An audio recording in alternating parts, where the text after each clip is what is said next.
Memory is the process by which you acquire and retain information from your environment, storing it for future use. When engaged in training, the goal is to transfer new knowledge and skills into the long-term memory.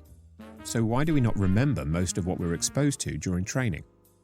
Well, do you remember Herman Ebbinghaus from the last video?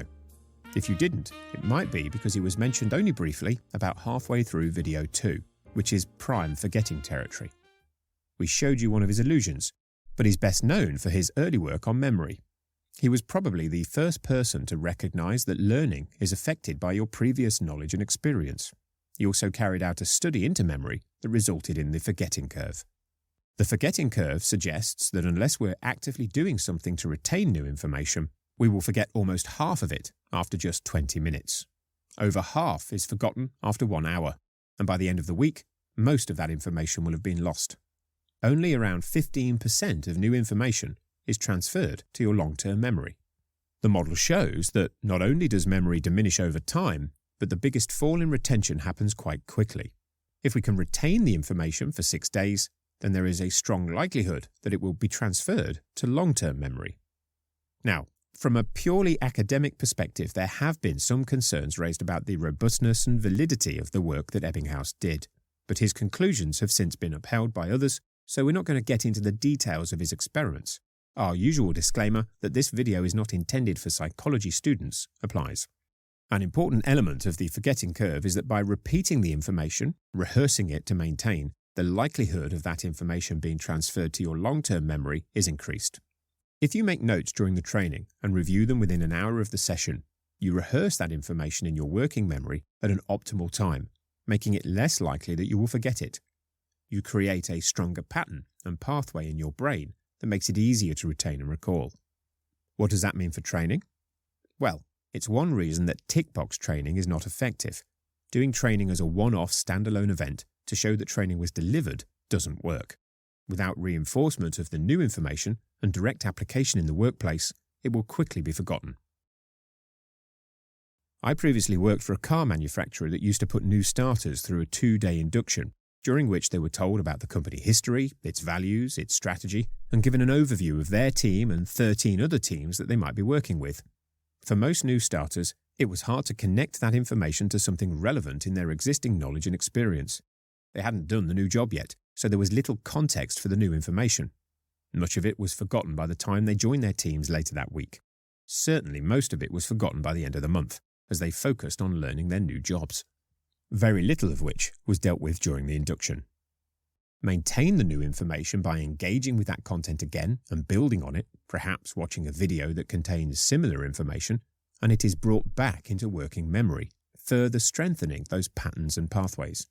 Use that information again, perhaps discussing how it can be used in the workplace with a colleague or a mentor, and you again bring it from your long-term memory store into your working memory, strengthening those connections and encoding memories so that you are much better equipped to retain and recall the relevant concepts when they're needed. By repeating the information and increasing the spaces between repetitions, learning is reinforced. That is one reason why the coaching elements of our programs are so valued, as it's during those sessions that connections and insights are created.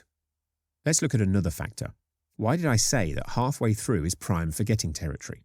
Well, that's because of something called primacy and recency, or the serial position effect. That basically means that when you're exposed to a series of inputs, you're most likely to remember the first and the last things in that series.